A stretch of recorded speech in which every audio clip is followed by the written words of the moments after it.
ಆಯ್ತು, ಒಳ್ಳೆ ಊಟ ಕೊಟ್ವಿ ಸ್ವಾಮಿ. ಹೊಟ್ಟೆ ತುಂಬಾ ತೃಪ್ತಿ ಆಯ್ತು. ಬೆಳಗ್ಗೆಯಿಂದ ಉಪವಾಸ ಇದ್ವಿ, ತಿಂದು ಸಂತೋಷವಾಯ್ತು.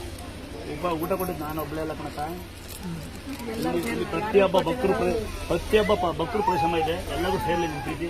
ತಂಗಿ ಈ ಕಡೆಯಿಂದ ಎಲ್ಲರಿಗೂ ಯಾರು ಅನ್ನ ಕೊಡೋದು ಇನ್ನ ಇಂಥವ್ರಿಗೂ 4 ಜನ ಸಹಾಯ ಮಾಡೋಣ ತಂಗಿವ. ಯಾರಿಗೆಲ್ಲ ಅಲ್ಲಿ ಪೇಷಂಟ್ ಇರೋಂತಕ್ಕಂಥವ್ರಿಗೆ, ಬಾಂತರಿ ಕೊಡೋಣ, ಪ್ರೆಗ್ನೆಂಟ್ ಇರೋಂತಕ್ಕಂಥವ್ರಿಗೆ.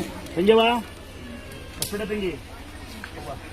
ನೀವು ದೇವ್ರ ಮೇಲೆ ಹಾಕಿ ಸೀರೆ ಉಡ್ಕೋಬೇಕಂದ ನೋಡಿ. ಸೀರೆ ಕೊಟ್ಟ ಉಡ್ಕೋಬಹುದು, ಇದನ್ನ ಎಸಿಬಾರ್ದು. ನೀವು ಅದೇ ಇದ್ದಾಗ ಉಡ್ಕೋಬಾರ್ದು, ಅಷ್ಟೇ ಮೊದಲು ಉಡ್ಕೋಬಹುದು. ಹ್ಯಾಂಡಿಕ್ಯಾಪ್ ಪೇಷಂಟ್ ಮಾತ್ರ ಕೊಡ್ತೀನಿ. ನೀನು ಕೊಡೋದು ತಂಗಿ ನೀನು ಎಲ್ಲೂ ಫಿಟಿಂಗ್ ಇರ್ತಾವಲ್ಲ.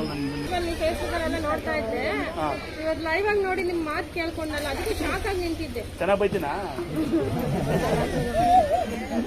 ಲೈವ್ ಎಲ್ಲ ಹಾಕೋದು ಪುಣ್ಯಾತ್ಮ ನಿಮ್ಮಂತ ತಂಗಿ. ಇದು ಏನಿತ್ತು ತಂಗಿವ? ಸತ್ತಾಗ ನೀನು ನಾಲ್ಕು ತಂಗಿ ಹತ್ತು ಸಾಕು ನಾನು ಅಲ್ವಾ? ನಮ್ಮನ್ನ ಓದ್ತಾರ ಅಂತ ನಿಮಗೆ ನೋವಿನ ಸಾಕು. ಅದಕ್ಕಿಂತ ದೊಡ್ಡದು ಏನು ಸಾಧನೆ ಇಲ್ಲ. ಯಾರು ಹ್ಯಾಂಡಿಕ್ಯಾಪ್ ಒಬ್ಬರೇ ಅಂತಲ್ವಾ? ಹೈಕೋರ್ಟ್ ಜಡ್ಜ್ ಡ್ರೈವರು ನೋಡಿ, ಎಷ್ಟು ಗೌರವ ಇದೆ ಅಲ್ವಾ? ಎಷ್ಟು ಗೌರವ ಕೊಡೋದು. ಇನ್ನ ಪೇಷಂಟ್ ಮಕ್ಕಳು ಗೌರವ ಮಾಡ್ತೀರಾ? ಯಾರೋ ಮಗು ಸೌಂದರ್ಯ ಅಂತ ನೋಡಿ. ಅಣ್ಣ ಅನ್ನಂಗಿಲ್ಲ. ಅಣ್ಣ ಅಂದ್ರೆ ಎಲ್ಲಿ ಮನೆ ಊಟ ಕಡಿಬೇಕಾಗತ್ತೆ ಅಂತ.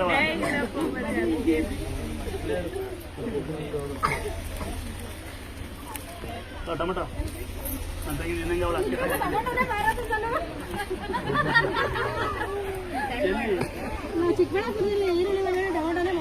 ತಾತಂದ್ರೆ ಟೊಮೆಟೊ ತರ ಇದೆ. ನನ್ನ ತಂಗಿ ಒಬ್ಬಳಿದ್ದಾಳೆ, ಅವಳ ಅಕ್ಕ ತಂಗಿ ಒಬ್ಬಳು ನಂಗೆ ಸ್ವಲ್ಪ ಬೆಳಗವಳೆ. ಅವಳು ಟೊಮೆಟೊ ಅಂತ ಕರೆಯೋದು ನಾವು. ಅವಳ ಹೆಸರು ಇಕ್ಕಿದ್ವಿ ಗೊತ್ತಾ? ಅಕ್ಕನ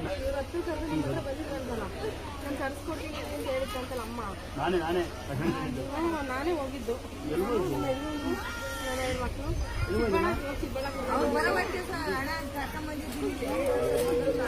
ಇಂಥ ಮಗಳು ಯಾವತ್ತೂ ನಂಬಡ ನೀನು, ನನ್ನಂತ ನಂಬ ನೀನು.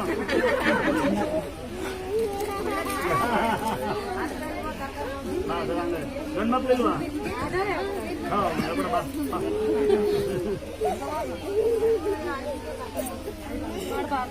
ಎರಡು ಉಂಡು ಉಂಟು ಅಪ್ಪ ಬಂದ ನೋಡು.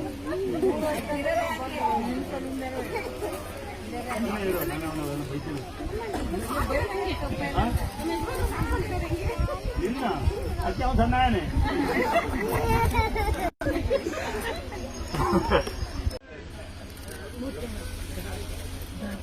ಸಾವು ಎಲ್ಲರಿಗೂ ತಲೆಕೆಸಬೇಡ. ನೀ ದುಡಿ, ಈ ಬೊಗಳ ನಾಯಿ ಬಗ್ಗೆ ತಲೆಕೆಸಬೇಡ. ಯಾರ ಬೊಗಳಿರೆ ಇಲ್ಲಿ ಬಾ ಅಂತ. ಯಾವ ಊರು? ಇಲ್ಲಿ ಯಾರ ಬೊಗಳಿರೆ ಇಲ್ಲಿ ಬಾ ಕಾಸಕ್ಕೆ. ನನ್ನ ತಂಗಿ ನಿಮ್ಮ ಮನೆಯದು. ಯಾರೋ ಯಾರ ಮನೆಗಾರ ಏನಾರು ಆಗಿದ್ರೆ ಅವ್ರನ್ನ ಅವ್ರ ವೀಕ್ನೆಸ್ ಇಟ್ಕೊಂಡು ನೀವು ಸರಿ ಮಾಡ್ಕೊಡ್ತು. ಯಾಕಂದ್ರೆ ನಿಮಗೂ ಆ ಪರಿಸ್ಥಿತಿ ಬಂದೇ ಬರುತ್ತೆ. ತಂಗಿ ನೀನು ಯಾಕೆ ಹೆದರ್ಬೇಡ. ಆಡ್ಕೊಂತಾರೆ. ನಿಮ್ಮ ಮಕ್ಕಳಿದಾರ? ಎಷ್ಟು ಮಕ್ಕಳು ಏನುತ್ತಾರೆ? ಮಕ್ಕಳು ಚೆನ್ನಾಗಿ ಓದಿಸು. ನೀನು ಯಾಕೆ ಹೆದರ್ಬೇಡ. ಅಣ್ಣ ಮನೆ ಅಂತ ಬಾ, ಗೌರವಿಸ ಭಾವನಾ ಪ್ರತಿನಂತೆ.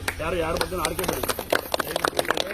ನಾವು ಯಾರಿಗೂ ಒಂದೇ ರೂಪಾಯಿ ಸಹಾಯ ಮಾಡೋ ಹೇಗಿರ್ತೀವಿ ಅಂದ್ರೆ ಯಾರ ಬಗ್ಗೆ ಮಾತಾಡೋ ಆರಾಧನೆ ಅವನಿಗೆ ಇರಲ್ಲ.